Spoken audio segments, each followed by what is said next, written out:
बिशुनपुर के लोगों, ये जो इलाका है बड़ा खूबसूरत है। टुनटुन यादव जी आएंगे तो भाई आज इन्होंने अपना वादा पूरा किया।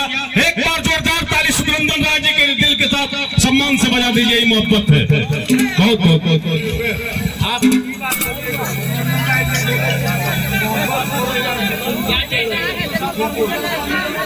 बिशुनपुर से मोहब्बत रखिए पूरी जनता। सुखनंदन भैया के दिल में, आदरणीय राय जी के दिल में यही प्यार है। इसलिए मैं यहाँ की जनता जनार्दन से चाहता हूँ कि एक बार जोरदार ताली हल्ला करके सुखनंदन भैया के लिए होनी चाहिए, क्योंकि सम्मान जो प्यार आज इन्होंने टुनटुन यादव जी के नाम किया है, यहाँ के नौजवानों के नाम किया है। अरे सुबह लिखेंगे, शाम लिखेंगे, हर वक्त आपका नाम लिखेंगे।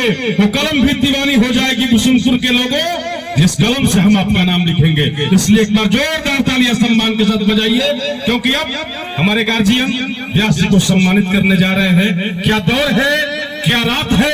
अरे रात कितनी गई तारों से पूछो, नदियां कितनी बार उमड़ी किनारों से पूछो। दुल्हन का दर्द बाराती क्या जाने, कितनी बार रोई जरा कहानों से पूछो। ये सम्मान है बिशुनपुर के लोगों का। आज टुनटुन यादव जी को बुलाकर जो इन्होंने मिसाल कायम की है, ये इलाका एक बार फिर इतिहास लिखने के लिए बेताब हो जाएगा। मैं दिल से प्रणाम करता हूं सुखनंदन राय जी का।